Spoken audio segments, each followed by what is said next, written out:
Hello, everyone, and season's greetings. Well, new season's greeting. It is season 6 of our podcast show with Winston and Stephen. We're going to be kicking off the season with a look at the back to school season. I said season so many times. I'm so sorry. But back to school is a special time of year where kids of all ages and young adults start their life on the higher education plane. And in order to pursue those efforts, we have to have the right equipment. So your two tech professors or tech professors, uncles, tech uncles, Stephen and Winston, are going to run you through some of the things that you need to know about picking out a new desktop, laptop, and also some other supporting cast members that might actually help out with the equipment that you might already own today. So that's what we're going to be covering today. One thing that I want to tell everyone is we have a special guest on our show this week. His name's Rex. We have let the cat out of the bag in our update on Sunday, where we actually unlocked an achievement that we wanted to do so for almost 5 seasons. We started kind of down that road for Computex because season 5 was mostly about our journey to Taiwan and all the wonderful conversations that we've had with people. Yeah.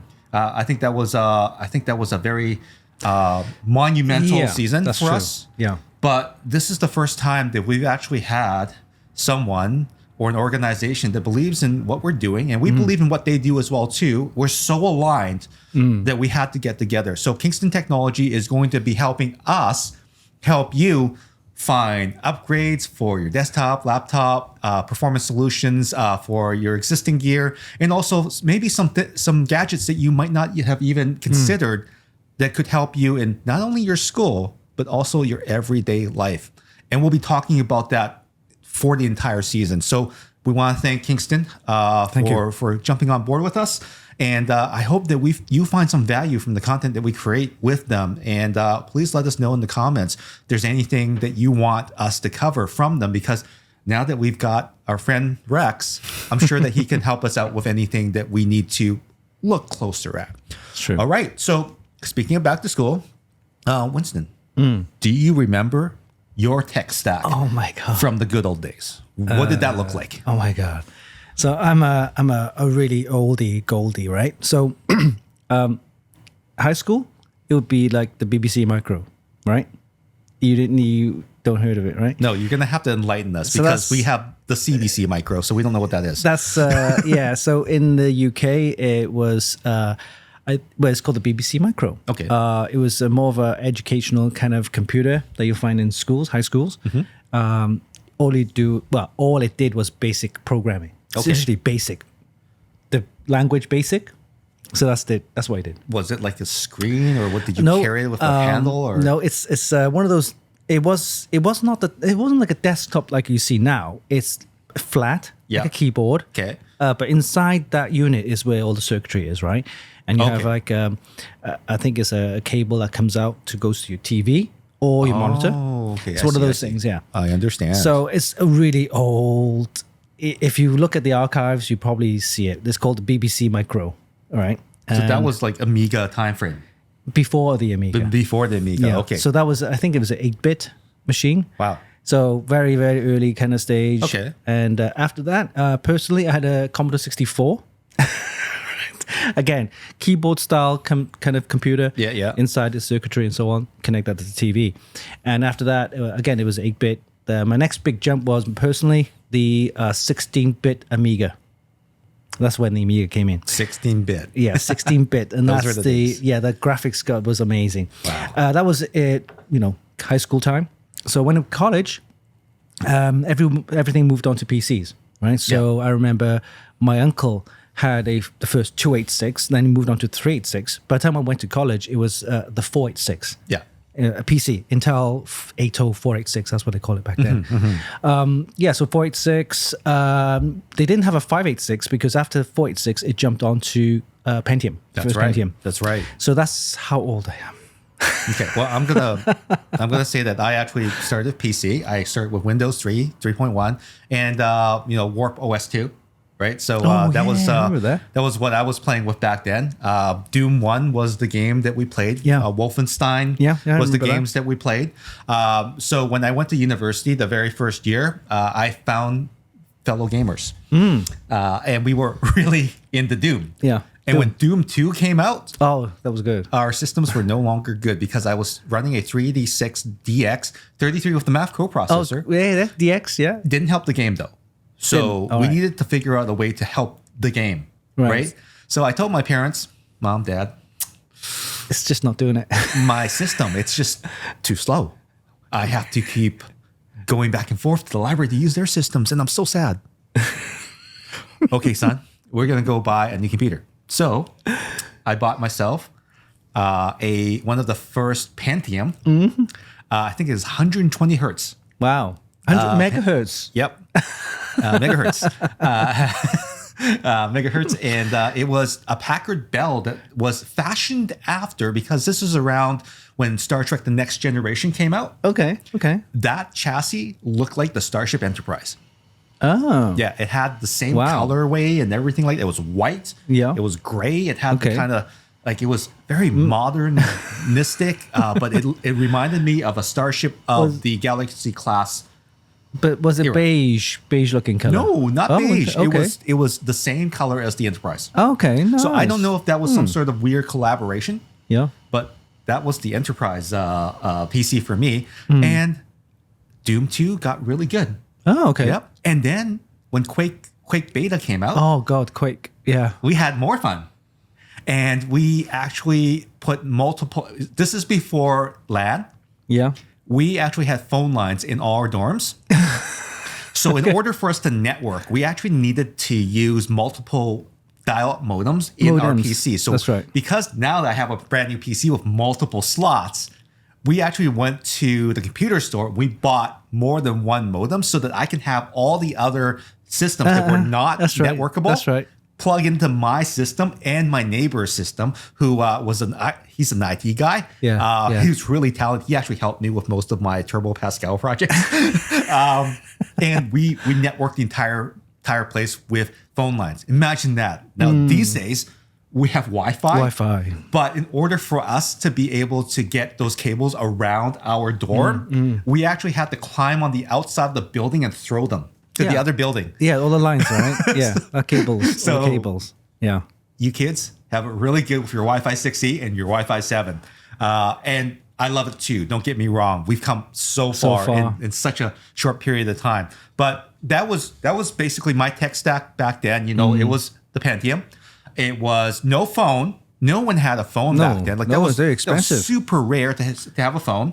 Phone plans were extremely expensive. They were Yeah. big phones. You wouldn't want to take them anywhere. They last for 20 minutes on call. This was not the right type of technology for the That's time. for the time, yeah. Right? Heavy backpacks, lots of books, lots of paper notebooks, your Trapper Keeper with your like notebooks and 5-star notebooks and everything. That was very common back then. We were very strong because we had to climb stairs and we stayed fit that way. Yeah, I mean, if we went to what you call a LAN party, Yeah. you're gonna have to carry your CRT monitors. No, yeah. Your desktop, which would be like this huge. That's why they keyboard used to and mouse. provide dollies so that people could dolly in their CRT monitors and everything. Yeah, that's a push So cart. that's what getting your gear into a dorm looked like for us way back when, during the 90s, right? But nowadays, we have so many cooler toys to play with. Books are disappearing. They're on tablets or Tablets. on Kindle readers. Yep. You can read them on your computer. You can download the PDFs and everything like that. We've got tablets right here as well too. So they become very ubiquitous on campuses. So what we're going to do for this episode is we're going to focus specifically on the process and what to consider when buying a brand new PC, desktop, or laptop. That's right. And some of the other things that you need to consider, like even Chromebooks and tablets as well too. Plus some other things that we've discovered along the way that I wish I had for even work. I wish I had back then when something goes wrong. So we're going to kick this off because Winston, a desktop system is obviously the best bang It for is. the buck, right? That's right. I mean, the system is big. You get better clock speeds. You can upgrade and get the latest GPU when you spec your system out on Dell or at your local computer store, or you can build it yourself. So these days, there's AMD, Intel, all these other AMD and NVIDIA for GPUs. What should people be looking for in a desktop system today if they're going to buy today and they need something to last maybe 2 to 4 years? Yeah. Well, primarily if you're using for college work and occasional gaming, then a desktop system is powered by an Intel or AMD is more than enough, right? Any really. Okay. Right. So, but what you'll find with Intel-based systems is they'll cost slightly a little bit more, being Intel. So maybe the cheaper option is go for the AMD. However, currently the best bang for your buck would be going for an Intel Core i5, right? So Core i5, I think they have different ranges, right? So Core i3 is the lowest range, and then Core i5 is kind of medium range. Core i7 is high end, and then enthusiast grade would be Core i9. So for college, Core i5, occasional gaming, no problem. Core i5 is fine, right? If you want to go for a little bit high end, for rendering, Photoshop, video editing, and stuff like that, Photoshop. So I would go for maybe a Core i7 or something like that, right? Because then it'll give you maximum compatibility. Because what I find is certain applications, such as Adobe and stuff like that, might be more optimized for Intel processors. That's what I'm saying. But if you don't go for that, if occasional web browsing, Word, YouTube, and that kind of stuff, gaming, AMD is fine. Now, you mentioned gaming, and you mentioned Photoshop, like Adobe apps and everything like that. We know that they work the best with GPUs, with OpenCL or CUDA support, which is on the NVIDIA side. What's the bare minimum? What should people be looking for when they spec their system out? Because if you buy a pre-built system off the shelf, you're going to look for the CPU first, because everyone thinks the CPU is the most important part. But if you're going to do this, the secondary thing that's not just opening 100 Chrome tabs, you're going to need a GPU. So what should we consider? And is the Intel GPU good enough these days? The Intel's fine. The GPU would be, like I said, for CUDA cores, Photoshop, video editing, stuff like that. NVIDIA is great. Look for the price, because GPU prices are very expensive. Again, if you want the high end, the highest spec one, they can cost anything up to like $1,500, right? Which is way too much for most. Like half the price of your system already, right? Okay. So a good kind of range spec would be like an RTX 3060, if you can get one. The newest one is the 40 series. 4060 would be the next one up. That kind of, looking at about $300 for that, $300 to $400 for those graphics card price. So if you're speccing out a system and you add that GPU on, expect to pay anywhere between $200 to $300 more for that system. Yeah. So anything like nowadays, way back, $1,000 would be a high spec PC, but now you're looking at it between $1,800 to $2,500. That's the kind of range that you're looking to pay for a high-end, decent system. But for college, $1,500 to $1,800 be a good spec. All right, around that. Now, in terms of and this is something that I think still works today. Way back when we used to buy pre-configured systems from Dell, like HP and stuff like that, we would pick the system with the least amount of memory and the lowest spec hard drive, but we would keep the CPU and everything else the same. The main reason why we did this is that so that we can buy an aftermarket upgrade and just add it ourselves, because the difference in price between the lower spec and the higher spec was way more than what we would spend on the street. Is that something that's still done today? It's still done today, provided that your system is upgradable. So if your system allows, for example, just say if you go for the minimum spec, be a 16 gig RAM, and there's 2 spare slots inside, then that means you could actually upgrade that to say 32, right? Or even 64, because you could utilize those spare slots. Same with the hard drive. Nowadays, it's not just one slot for one hard drive. You can have multiple hard drives in there, right? So if you go for the minimum spec, say, I don't know, one terabyte or even 512, that could be used as your boot drive, which is all you need. And then all the storage, all the games, or whatever the applications that you can put on, it would be on the D drive. So you could buy a separate drive, put that in there. And I think that's a good way of also using it as a backup as well. So nowadays, 1 terabyte, 2 terabyte, very cheap. You can get them for about like 150 or less. Some of them $100 for a top 1 terabyte. So this is great for desktops, by the way, right? Laptop we'll talk about in a sec. And this doesn't apply to anyone that has a Mac because everything's basically soldered on it, no matter whether you buy the Pro or the Mini or whatever. It's basically you have to buy it the way it is. So that would be the exception to what we're talking about on the PC side. Yeah, this is the one good reasons why you should go for a PC over a Mac is because a Mac is usually built in. So there's no chance for you to upgrade unless you upgrade and buy a new system, right? A new laptop, new MacBook, whatever. A good thing about the PC is you can upgrade. That's the whole point of owning a PC is that you can buy it now. A year later, you think, okay, my graphics card is not doing it or my storage is not doing it. Oh, I'll just buy an upgrade. And this is why we have companies like Kingston, right? Offering upgrades. So PCs, I'm still an advocate for PCs. I'm not saying that Macs are great or not great, but PCs gives me a better choice. It has more options for me to upgrade. I can do a lot more with it. I can tweak it. I can customize it. I can do whatever I want with it. And it's easy too because Kingston actually consistently tests new pre-built PCs. So they work with Dell, HP, and all the Lenovo and all the major players, and they actually test their memory, their SSDs, and everything in their systems. Right. So what you'll find is that there's a configurator on their website, and you just basically need to look.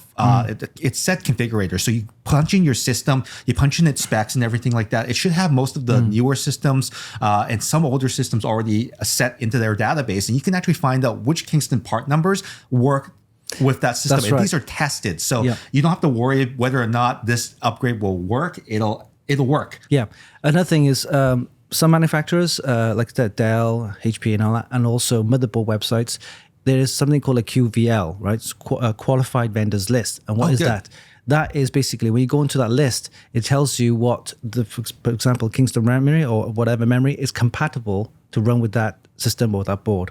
It's important to know because if you want to build the system yourself and you can't configure it on the website, actually it's in reverse because the motherboard manufacturer will actually validate the memory for the that's great. So that's good advice. That's on the actual website of the motherboard. You can find it. Yeah. So let's search for that particular model of the board or that brand of that model, and then click on to compatible memory. They also have a compatible SSD as well list. Nice. So basically, depending on which board and which brand, you will find those information there. That's good to know. And that's information that in the past, it's actually a little bit more difficult to find because people would experiment, right? Experiment. You don't have to do that anymore. So good. These are all really solid tips and everything like that. And hopefully, if you're already out there, you've already purchased your system, maybe this information is something that you already know. And hopefully we just make you feel better about your purchase right now. But if you did feel that like you made a mistake after listening to this stuff, work with your retailer, work with your system builder, and find a way to actually, get things done the right way. I mean, I know that a lot of people go out there and they buy a very expensive CPU, but leave nothing for the GPU, but don't even know what that is. Work with your system builder, see what can be done to include the GPU into that budget. Because if you're a creator, if you're making videos, if you're playing games or plan to play any games in college or university, and that's your passion, make sure that that's something that you have in there, right? Yeah. So, for example, if it's mostly just for usual college work, Word, bit occasional gaming, stuff like that, I think a 32 gig RAM is more than enough. Yeah. If you're doing video editing, however, Photoshop, rendering, that kind of stuff, I'll go 64. You're gonna need it all because it'll eat it all. Trust me, I know. All right, so a lot of these things carry on to the laptop. Like, I mean, if you need something that is very portable, absolute portability, mobility is essential because you need to take it home for Christmas. You need to work on, like, let's just say that you're in a co-op and you need to move it from location to location. You have to have a laptop. There's no way that you're going to drag a desktop with you, right? So, a lot of the same things apply. What should people specifically look for in the laptop that's a little bit different than for a desktop? Again, if it's a laptop, I would recommend go for an Intel, right? Okay. It's basically because of the heat involved, right? Intel chips, they do run hot, but it's still kind of lower temperature than the AMD. AMD runs even hotter, right? So you're thinking that battery life would be it would be better. And also certain applications, again, will run better on an Intel. That's right. That's right. For example, you recently went into Taiwan for the Computex. Yes. And you did a lot of editing. Yes. And your laptop is It's Intel. Intel, right? With lots of RAM. So again, for gaming though, it doesn't matter. Again, if you could go AMD, we'll go for the Radeon graphics and stuff like that. So with the laptop, they usually come with an integrated graphics, which is part of the chip Intel or AMD. They usually have a sticker on it. There, yeah. So look for the sticker. That's right. Integrated graphics is great for like web browsing, Word, and stuff like that. A bit of YouTube. However, if you want to do, again, video editing, stuff like that, go for what we call a discrete graphics card. And that includes a kind of separate graphics card, which is built into the system, not usually in NVIDIA, GeForce, RTX, or with an AMD, be a Radeon mobile. So again, it depends on what you wanted to do for. But I think overall, if you can get a discrete graphics card built into the laptop as well, that'll be perfect for both gaming and all your desktop applications. So definitely for that. Okay. As far as size goes, that is a 16-inch, I believe. 16. Yeah. So great for 16. Again, great for video editing, content, stuff like that, content creation. I would go for anything like 16 to 17-inch. For others, again, gaming is fine for 14, 15-inch as well. For desktop usage, web browsing, Word, and 14 to 15. Again, remember, don't forget, the larger the screen size, the more expensive your laptop's going to be. All right, so it depends on what you want to do. But I think 15 to 16 inches is good size. Yeah, and keeping that in mind, I think that a lot of people buy the spec first and then buy the chassis. I think you kind of have to consider both, because what we've noticed in the past, and this is a complaint of a lot of people that are like, my MacBook is so much better put together. This is true. This is true because you actually paid for the aluminum chassis. Well, this has an aluminum chassis as well too, because I know that there's a lot of laptops out there that are using a composite or a plastic chassis. That's right.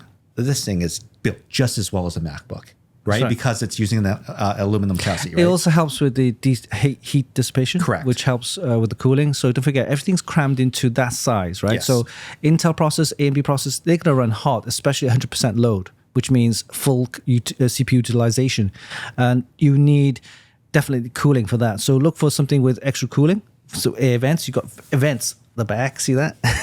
So right. All helps with cooling. And of course, if you're playing games, especially online, you're gonna get a graphics card built in, which is gonna also heat up as well. Yeah. So if you can get a laptop cooler, that's great. Or work in an environment where you have nice aircon, because I've had instances where laptop literally just shut down because it was overheating. Yeah. Right. It does happen. You might not have that happening on a MacBook, but again, MacBook, you can't do gaming. And it also tends to throttle down a lot faster, as reported by a lot of people when you're running the older Intel. The M1s are a little bit different, or the M2s are a little bit different these days, because they're very large mobile processors with a very big heatsink, so they run a lot faster. That's right. Talking about one more thing about the screen size. 16 to 17 inch, you can do 4K. That's no problem. It won't strain your eye. However, 14 to 15 inch 4K is a bit too much. Yeah, it's hard to see. What I recommend is 1080 is fine for those 14 to 15 inch. And RAM, okay, so video editing, I recommend minimum 32.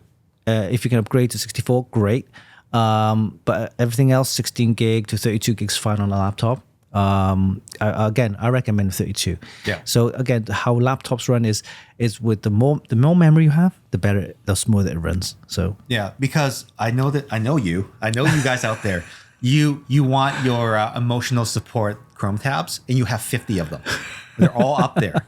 You don't turn them off, and that sucks up memory like you wouldn't believe. Yeah. So even though you're not a huge gamer or a content creator, you are a power user because you have all those tabs up. It's sucking up memory, and the fact that you can switch quickly between all those tabs means that the memory that you have is doing its job. If you don't have enough memory, that's going to be very painful. So if anything, if you wanted just better switching between all your tabs in different Chrome OS applications or Chrome browser applications, then you need the RAM That's as right. well too. That's right. So don't think that you have to be a gamer to have lots of RAM. It's necessary, right? Storage wise, 512 usually with a laptop, 1 terabyte I recommend minimum. Yes. Don't forget, this is a laptop, so you don't have all the spare slots like a desktop PC, right? So with a laptop, you might want to go for the biggest one. If they offer a 2 terabyte storage, I go for that. Yeah. But if you want to cost save, then maybe a 1 terabyte. Don't forget, with today's external drives that you can buy, I think a 1 terabyte is fine because you can get external drives, which is just as fast for storing backups and things like that. Yeah. Now you bring up a good point. RAM and SSD on PCs. We talked about MacBooks and Macs. They're all soldered on. You pretty much have to buy the system as it is today to last you 4 years.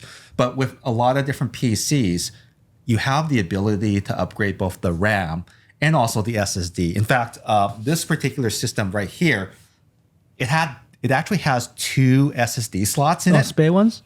But in this case, mine came with both loaded with 1 terabyte drives inside because I needed that. Right. But for a lot of people, having that spare extra drive, you have the ability to add extra storage later, which is great. Also on a lot of laptops, in particular, ones made by traditional PC do-it-yourself companies like Asus and Gigabyte, they leave at least 1 extra slot on the motherboard for you to add your 16 or your 32 gigabyte in addition to the 16 that's added in. Yeah. So what are the questions, or better yet, what are the things you need to look for in the spec sheet to allow you to be able to do an upgrade later? I mean, we talked about how you can buy the lowest possible spec machine and then upgrade later. Does that still apply for laptops? Should you do it? Cost wise, but way back when DDR5 RAM was expensive and SSD was expensive to upgrade, then yeah. But nowadays, they literally are quite cheap to upgrade now. So you can go for the higher spec if you want. But bear in mind that there are differences in terms of I'm going to get a little bit technical here. Single channel RAM and dual channel RAM. Yeah. Dual channel RAM runs faster. So in other words, if you have 16 gig already built in with a spare slot, by adding another 16, giving you 32, you also be running dual channel because dual channel, dual 16. You get double the bandwidth, basically. Double the speed. Not double, but you get a good chunk. Good in speed increase, performance. So look out for that. So it's something to look out for. Make sure that you have a spare slot for RAM, right? So if you go for 32, you have a spare slot in there, that gives you an option to upgrade to 64 with dual channel mode speed, right? Okay. All right. So that's something to look out. SSDs though, is not so much because you just need one SSD slot. If that's occupied, no problem. You just get external storage. But if you want to upgrade the internal storage, just whip the old one out, put a bigger capacity one in there. The old one, don't throw away, of course. You put that into an external drive enclosure and use that then as a external drive. That's actually a good idea as well too.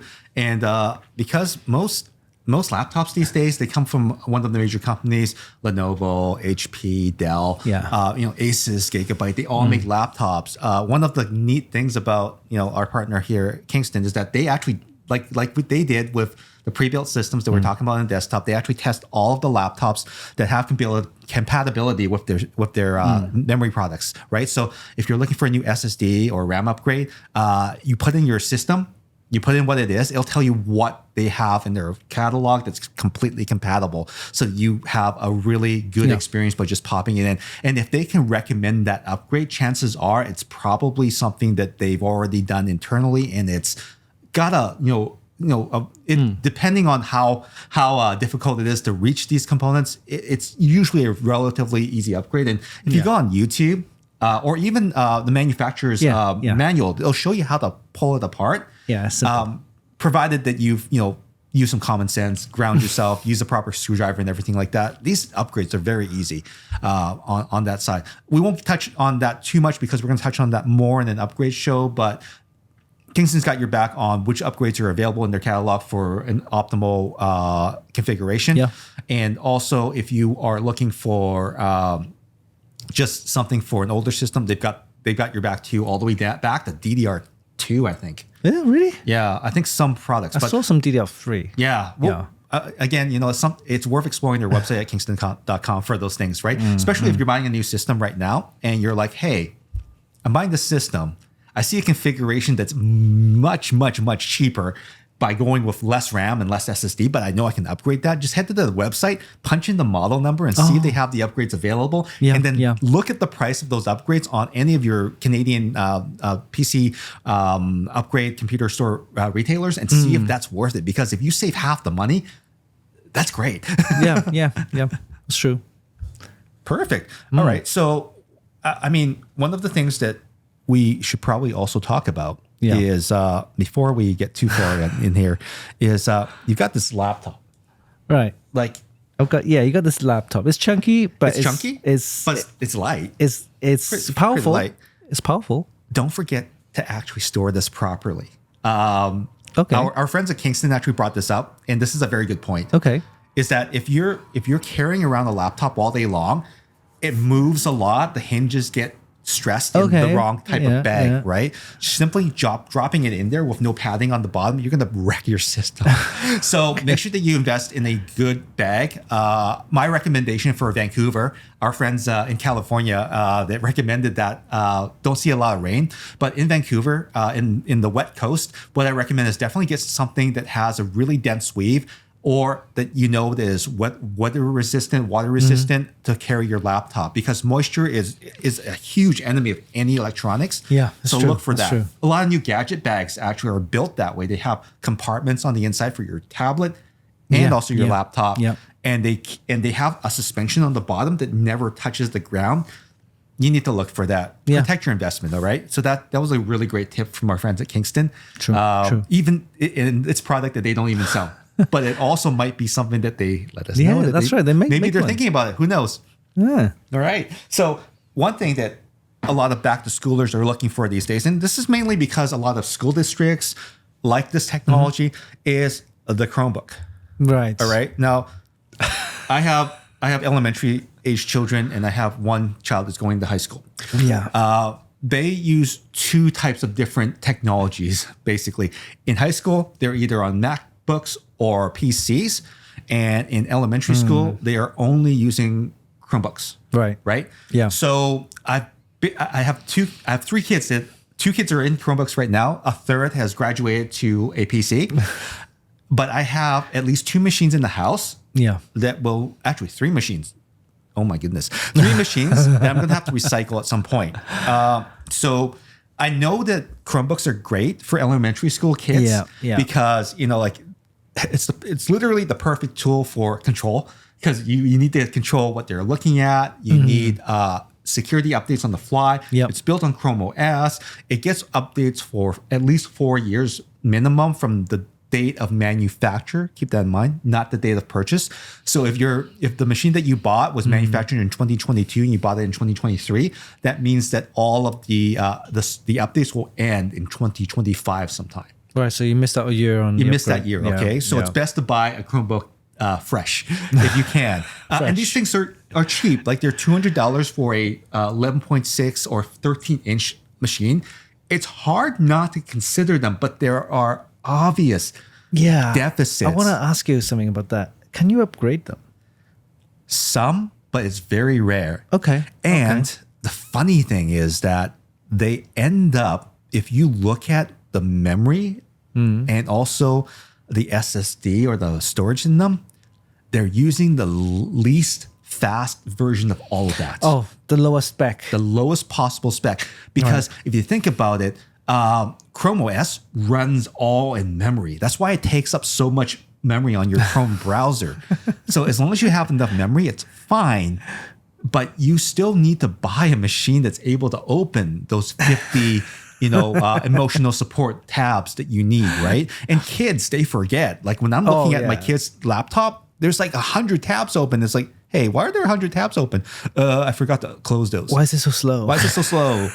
Well, that's the other thing too, is that there are no upgrades for most of these laptops. I mean, Kingston does test Chromebooks as well too, but the number of Chromebooks that are getting slots dual DIMMs that can be upgraded. Yeah. SSDs that can be pulled out and replaced are diminishing. Yeah, I think for Chromebooks, it's mostly for educational. There was a phase I remember. I'm not sure if you're old enough to remember netbooks. Remember them? Oh yeah.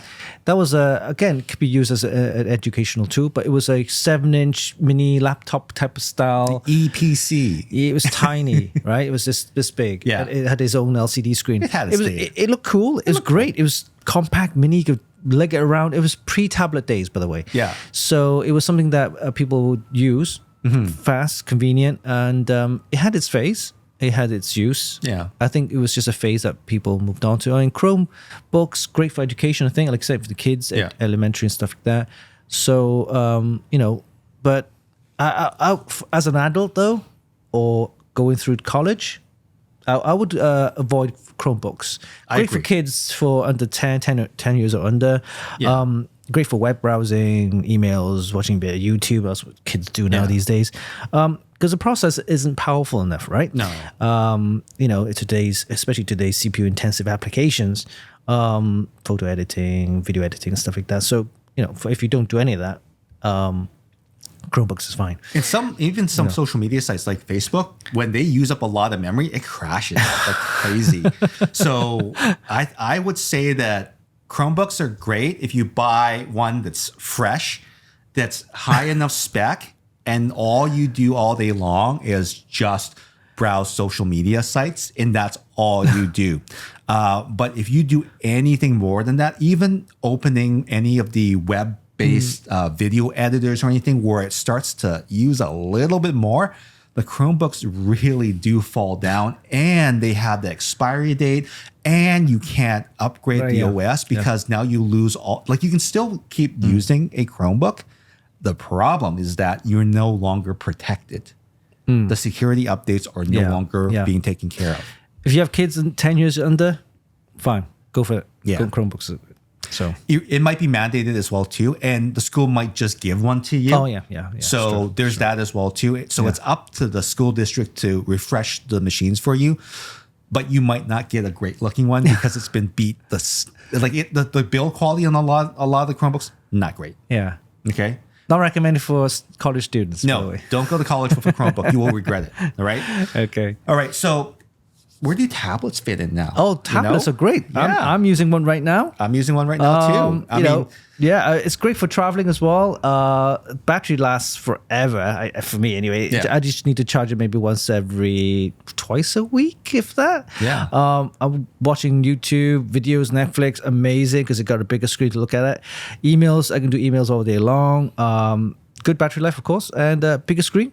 So this is a 7-inch. Okay, it's an Apple, right? It's an Apple Mini. And this is a Galaxy Tab 8. So one of the great things about tablets in general is, like Winston was saying, it's the all-day battery life. And also in the Galaxy series, you get a stylus, so that you can actually mark up text and everything. So if you have a virtual a PDF of a textbook, and a lot of them are coming that way, you can mark up and do your notes right in the margins. And you can actually see all of them in your in your notes, right? Yeah. So that's one of the reasons why I do recommend having a tablet these days for university, even if you have a laptop or desktop, is that they're small and light. You can take them everywhere. They have enough capabilities, and they have web browsing and everything. If you buy a Android tablet, like a Galaxy tablet, you can actually buy it with a keyboard cover that snaps right on. Like, this is amazing. Oh. So now you have a fully featured keyboard with everything that you need for campus life. And you just fold it up. It just folds right up. So there you go. And that actually protects the screen too. Protects the screen, also gives you a place to put your stylus, right? Now, this is what Samsung's doing, because they want this to be more of a desktop or a laptop complement, because everything that you do here synchronizes into the cloud through Microsoft Office or Google. Yeah. And once you have that all set up here, it's small. Like, this is this is the 11-inch version. Sorry, 11-inch. There's a 12-inch version and a 14.6 monster. This just fits in my hand. How heavy is it though? This one? It's not that heavy. It's okay. Like, it's okay. And you can connect a non it's like a Bluetooth keyboard. Yeah, like this is a Bluetooth keyboard. So what I'm showing you here is that if Winston wanted his, and I'm playing both ends of the field here, right? iOS devices, you can actually attach a Bluetooth keyboard. Okay. And then Winston can actually use his, if you're in the Apple ecosystem, you can use a iOS device, iPad. Yeah. For that purpose as well, too. That works with that. Yeah. And another thing is, are most tablets able to upgrade the storage? Not Apple. Because you have to buy it the way it is. Yeah, the mini, what you could just buy, have to buy up the bigger one. So, but one of the nice things about many Android tablets, with the exception of the Pixel line, which is Google's own line, is that Samsung has actually added memory slots on their entire lineup. Oh, right. So it supports up to 1 terabyte of storage. So if you want, like Winston was saying, entertainment. If you have movies synced from Disney Plus, Crunchyroll, like Netflix and everything like that, you need to take that with you. You can actually sync all of that off to the external SSD, keeping your tablet free for all your other applications. Now, we did mention something about having the ability to buy less memory and save money. Well, tablets, in the case of the Samsung, you can buy the lowest spec for memory, and then you can add it with like one of these Kingston micro SD cards, right? You can add, like these come, this one not, but they have ones that go up to 512 gigabyte, maybe even 1 terabyte by now, that you can just plug into there, and it's rated to be Android compatible. So you don't have any problems with it mounting as a volume, and then you can set all your applications to use it as storage. Oh, right. Because you download it, the apps could take up like hundreds of megabytes of especially space, right? Movies. If you want them in full resolution, they're going to take up a lot. Now, the other nice thing too is that once you have, you're saving the money in buying the built-in memory, and you're adding this memory card, you get more memory for you. You basically doing an external upgrade is a good bang for the buck move, because you don't have to worry about that buying it up front. So even if you started with just like a 128 gigabyte card and you decide, you know what, I'm going to replace it and get a bigger one, you can, right? Even if you started with a 64 gigabyte tablet, right? This is the Galaxy Tab 8, but the Tab 7 and the Tab 7 FE, fantastic values right now. You can get them for the FE you can buy for like $399. Excellent. It's cheap. That's good. And one thing about tablets is that, like an EPC, like those little netbook things that we were talking about, they're an excellent complement to your desktop system, so you don't have to worry about taking it with you. They sync over the cloud these days, and if you want to leave your more expensive tablet in your dorm room, or your gaming tablet or gaming laptop in your dorm room, you can. You don't have to lug it around. So having a tablet, once you already have these things in place, is a good way to preserve their longevity. Yeah, another thing about the tablets is great for video conferencing because, imagine having your desktop in your desk in your home, right? But you got to get your webcam, you got to get your mic and everything, right? On the phone, it's too small, really. You got to lug around like this. But I've got my tablet on the table stand like this. I could just do my video conferencing. Camera's good enough for that kind of stuff. So they're great. Yeah, cameras are fantastic. I see a lot of people use tablets for video conferencing. So whether it's making a call or for business, for work, or even family, right? Tablets is great for that kind of usage. Yeah, and again, I wouldn't use this specifically as your only device. I would use it as a complement to that device. Yeah. And again, I mean, $399 Canadian sale price and this is the Tab 7. I had this tablet, actually. It was the one I brought. I just thought it was just a touch too big. But everything that you can do on this more expensive Tab S8, you can do on that one. It has a bigger screen. And if you want to be entertained in the gaming way, you can actually utilize Xbox. Has their cloud service, but this is actually the Luna service from Amazon, and they're adding new titles every day. We had a chance to briefly use it in Taiwan, but that's not an official thing. I think I was lucky because this is still so new that most people don't really know about it unless they have an Amazon account and they know what this is and they've actually downloaded the trial. But you can play games on the tablet. So you could use the controller to play games on the tab, connected to a account, the Amazon account. Is that right? This controller uses an app that connects via Wi-Fi for low latency. Yeah. so that you can have like an almost wired gaming experience through the cloud, provided you have the connection. Literally mobile gaming setup. Completely. Yeah. Not on your phone, by the way. I think I played this for a little bit. I tried the Xbox. It didn't work. And I actually tried it briefly on the plane as well, too. Yeah. It kind of works. But if you're looking for an all-in-one kind of, not your desktop, not your laptop, you just want to consume, read your textbooks, notate, sync them to the cloud so that you can work on them on your laptop, or if you're waiting for a project to render on your laptop, this is nice to have as an all-in-one entertainment device. Yeah, I see people nowadays with two systems, two desktop systems, one for streaming, one for gaming and stuff like that. It's a bit too much. I mean, you might just get one system and get a complementary kind of like a tab like this. That'd be great because it's, I really like the setup. I think that if I didn't have this tablet, I would probably not be as entertained. But having said that, though, it's a productivity tool, right? Look, guys. Yeah. If I had to put this laptop in front of me, I mean, look at the size difference. This is heavy compared to this, right? Oh, yeah. Plus, and you need space to open that up and power it up with podcasts. We don't have a lot of space sometimes, and you have to do them anywhere. This is great for putting our rundowns on and just having it here. Oh, one thing that is really neat is that if you use the back camera on these devices, these tablets, they're really good back cameras. You can actually record lectures and also the audio recording as well too. So just in case there's something like there's demo going on and you want to capture that moment, instead of taking your phone out, just use your tablet and insert it into your notes. Oh, right. Yeah, you could do that. Yeah, you could do that. Yeah. So there you go. That's tablet land. And one thing you still need to do is that, like your laptop, right? Like even your Chromebook, so you need to protect it. I've got this case from Samsung. It's really good, but if you are danger prone and do tend to drop things, I would recommend Sleeve. And also get a backpack that exists these days where they both have a tablet compartment and also a laptop compartment. That's true. So take care of your things and they'll take care of you, basically. That's true. And I use this thing way more than all my other devices. It's always kind of with me. Well, you're traveling a lot, right? You're driving from town to town and stuff like that. Having your laptop like around, and you're not going to be doing a lot of rendering on the movie, right? So you do that at home, plugged into the power of your socket in the wall. Whereas a tablet, you could just take that with you, take notes. That's great. Spreadsheets, for example, he does a lot of spreadsheet stuff on his tablet, which makes sense. The screen's big enough. You can't do that on your phone.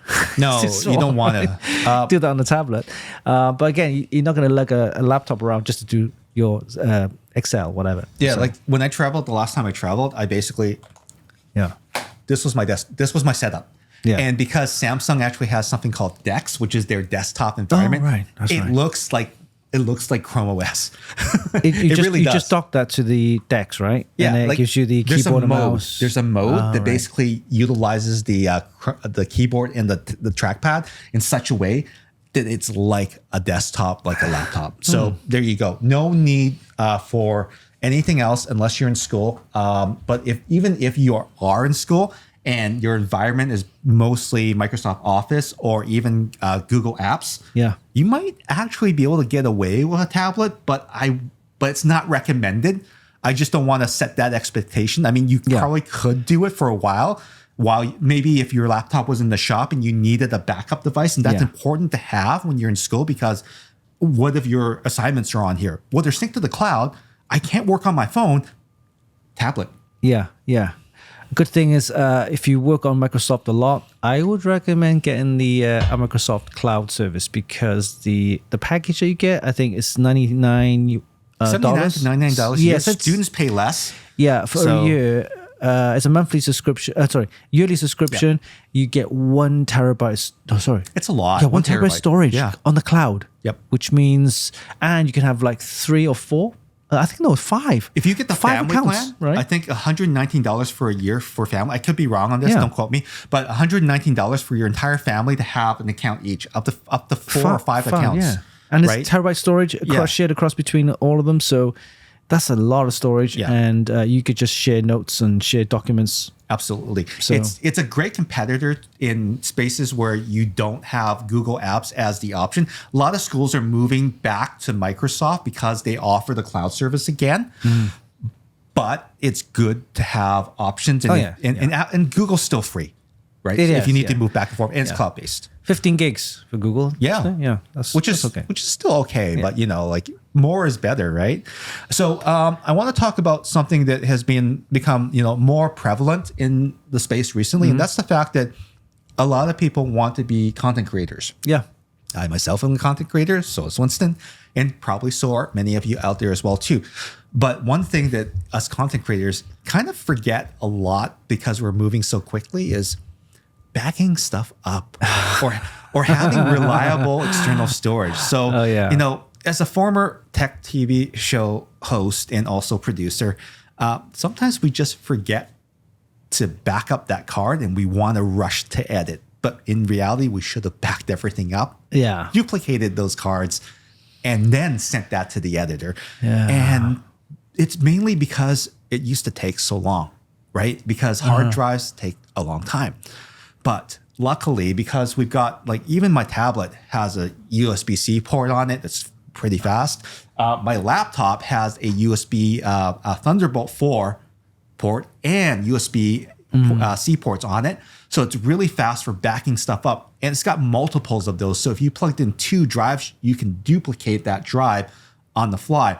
And I want to talk about something that Kingston actually made us aware of, because I know there's a lot of external drives out in the market. I mean, you've got different brands out there, but recently they actually released, based on their own NVMe technologies, they released a couple of drives. The XS2000 is it's actually their top end external drive. Runs on USB-C, USB 3.2. So you've got 20 gigabits per second of bandwidth. So you're talking over 2,000 megabytes per second, well over that. Yeah, provided that your motherboard or PC or laptop supports the USB 3.2 Gen 2. You need to make sure that it's compatible port. Yeah. AKA Thunderbolt 4.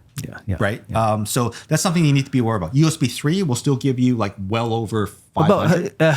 About 1 gig. 1 gig. Yeah, so 1 it's gig, still 1,000, right? Yeah, 1,000 so megabytes per second. USB 3.2 Gen 2 is 20 times the amount of bandwidth for 2,000 megabytes per second. Megabytes, not megabits. Megabytes per second of storage. Yeah, that's and a lot. The XS2000, in a lot of cases, will probably be your forever drive. I think it's great for content creators because of that fast speed. It also has IP55 rating on it. Oh, really? Yeah, so it's dust and water resistant. I didn't know that. So it's rated for that. So Kingston has actually done the testing. A lot of brands will put drives out there and not even bother to do the testing because it costs money to do that. But Kingston has decided that they want to make sure that this drive, because they want it in the hands of professionals like us, to be utilizing it correctly, right? So it comes with a rubber sleeve on the outside if you don't want it naked, and that helps protect the drive from drops and everything like that cosmetically. But the drive itself can still do drops and everything like that. It is a very durable little drive, and it's small too. It's not that big. We'll be able to show it to you during our upgrade episode, where we're going to talk about some more upgrade paths and how to achieve them. But I'm going to show that to you and give you show you how much bigger it is than Rex over here. It's not that much bigger. Great drive. They come in multiple different sizes, so check with your local retailer for that. It's going to be priced accordingly, mainly because it is that fast. It's NVMe technology running through the latest USB-C standard, so that's a fast. But if you don't have enough money, is there an option? There is an option. There is an option. Okay. Kingston realizes that not everyone needs 2,000 megabits per second. That's blazingly fast. For me, on a production where I'm no longer waiting that extra hour to copy a drive, that's a good thing for me, but not everyone needs that. You can actually edit off a drive that is over 500 megabytes per second already. 4K footage, right? I didn't know that. Okay. So the XS1000 is a drive that they released actually just recently, right? It is half the speed of the XS2000. But it's still fast enough. You get 1,000 megabytes per second. 1,000 megabytes per second. Yeah. Now, the only thing, it's even though it's built almost identically with the same durability and everything like that, It's still pending a rating. I believe that they are looking into getting it done, Right. but it just doesn't wear that rating quite yet. We'll update you if they finally put the rating on it. Yeah. But either way, it's built. It's built the same standard as the XS2000, so I wouldn't put it past it being water or dust resistant. It's just not officially said that way. So don't go testing it too much. But if you make a mistake somewhere down the line, it's not going to spank you, right? So great for graphics artists, great for people to take photos and everything. More than adequate for even editing off of if you want something that's on a budget.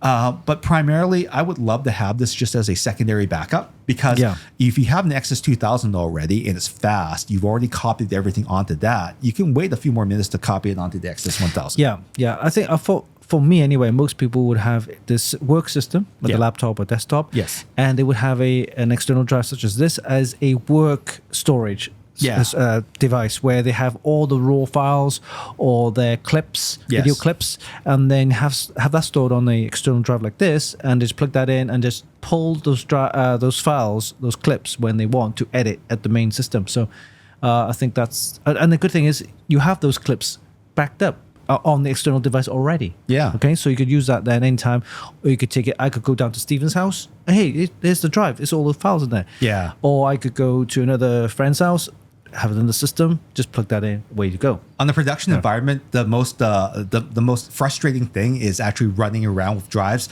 and getting them to people and or running into a situation where the cloud doesn't work.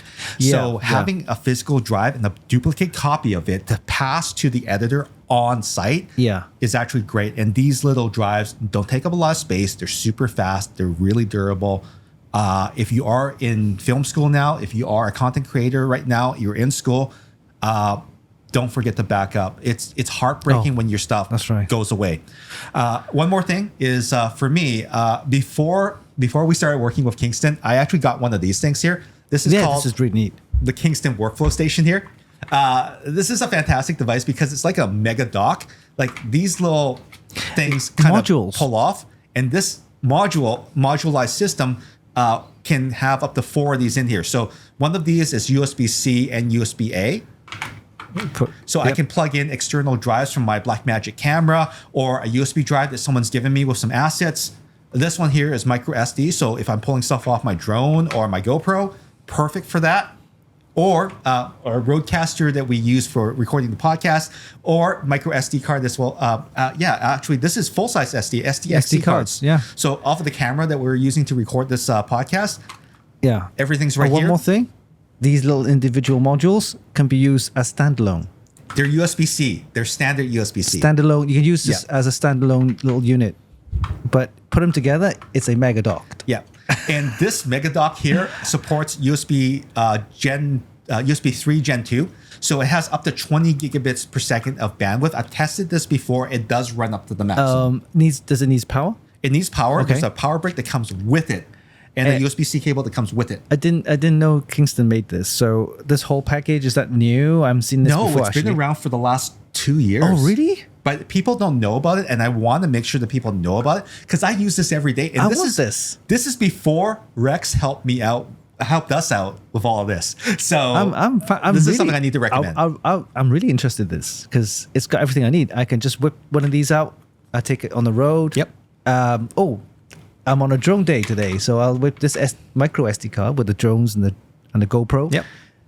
Action camera day, and then I just need some files transferred. I'll just get this one out. It's really cool, right? Yeah. Or even better is that you plug in your XS2000 onto the USB-C. You plug in all the cards here. You drag and drop everything to offload all of the day's footage.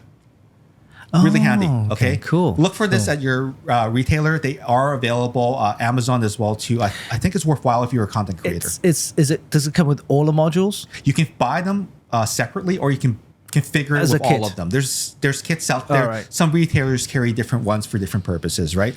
But if you haven't seen this before, it's cool. What is it called anyway? It's called the Workflow Station by Kingston. Workflow Station. Okay. And it has helped my workflow a lot as well too. Put this on your back to school shopping list. Yes, absolutely. Back to school, especially if you're a content creator. Now, we've got a couple more things to talk about here, and we're getting down to the end here, but I think that underrated, Yeah. I think, as we discussed, clouds and networks do go down. Right. They just sometimes don't work, right? Yeah. So I still like USB drives. It's handy, right? They're handy. So it's great for transferring back and forth between laptops and PCs, or between your PC, my PC, your laptop, my laptop, and stuff like that. I use USB drives all the time, right? Great for quick access, plug and play, portable, small, compact. You can put them on your keychain. It's just so much easier, right? Yes. So, and you know what? I've always had Kingston ones because it was actually one of the first USB drives I ever got was a Kingston. So I've always called them Kingston drives. And I'm sure that Rex here would like that to stick, because then they would just brand the entire. It's a Kingston drive. I like them because they're inexpensive, and unlike handing out XS1000s or XS2000s to people, USB drives are relatively inexpensive these days. And the two models that I like the best is it's called the DTXON. They come in different capacities up to, I think, 512 gigabytes, or even some of them beyond. USB 3, but the thing I love most about this little drive that Kingston makes is that the cover slides. Oh, it slides. So you don't lose the cap. It's one of my pet peeves, absolute pet peeves, right? And because it protects the connector, you don't have to worry about corroding or anything like that. Yeah. The USB connector, if it's inserted at a wrong angle, or maybe you sat on it, or something like heavy crushed on it, then the USB head connector is slightly bent out or crushed a little bit. You try to plug that in. You want to protect that USB connector. Yes. Right? And one of the things that is becoming more ubiquitous these days is the USB-C port. They have the DT Dual, which is a USB-C and USB-A. Oh, cool. It flips around. It comes in fun colors and everything like that. Right. I love that drive as well, too. I have one somewhere in my house that I got before all of this. And it is utilized a lot. For that express purpose that I can use it on an Android device to transfer files in, transfer files out, and plug it into my PC. Sometimes these, these wireless things don't work properly between your PC. The difference between an external drive and a USB thumb drive is that the external drives that we mentioned earlier needs a USB cable, right? Correct. This one, you got the head straight in, you plug that. That's right. That's why. And also USB drives come in handy for OS upgrades and also diagnosing software, or even firmware updates. Like, I know in my vehicle, I have to use a USB drive to update the firmware. So as soon as I'm satisfied that firmware update is good, I'll update to it and get the latest features or get whatever fixes. It's great for PC tech geeks who upgrade their BIOSes right on the motherboard. That's right, too. So lots of different purposes, inexpensive, have a bunch of them in different colors and just label them for different things, okay? That's right. And, like I have a bunch in my house. They're everywhere. They're so ubiquitous. And if you are on campus and you need to pass files quickly to someone in class, throw these around. This is the best way to do it. That's true. They're inexpensive, so So that's what we got for our back to school crowd. The next show we're going to be talking about that's helping out Kingston with a lot of different things. It's going to be upgrade related, so make sure you stay tuned for that because it's coming up pretty soon. I think we've got it scheduled for a couple weeks from now, so we can't wait to engage with you on that. And it's going to help out a lot of people that are looking at older PCs that you might think that they're defunct, but they're actually not. We're going to help you out to get them revitalized. So stay tuned for that with the help of Kingston. All right. So to everyone going back to school, good luck this semester. We can't wait to see you be successful, and hopefully some of the tech that we talked about or some of the advice that we've given you just solidifies either what you've already bought, or kind of informs you for sure what you should be buying next in the middle of the semester because a new game came out. It happens, right? And if you need any more assistance, we're Professor Winston and I are here to help. So please leave your comments below, or reach out to us. We're on X as our podcast show now, is here's one thing. Is there any particular reason why people need to, like subscribe to us? Yes, of course. This is a YouTube only, exclusive podcast. So please subscribe and to our channel. And don't forget, by subscribing to us and turning the notification on, you'll be getting all the latest podcasts, which will be released every Wednesday. At noon. At noon. All right. So that's our first show of season 6. Thank you, everyone, for the support. And thank you, Kingston, for believing that we can do something cool and work together. That's right. We are so well aligned in a lot of the things that we're talking about now, and we can't wait to show you more. Definitely. So until the next show, we'll see you again. Bye for now. Bye-bye. Say bye-bye. Bye.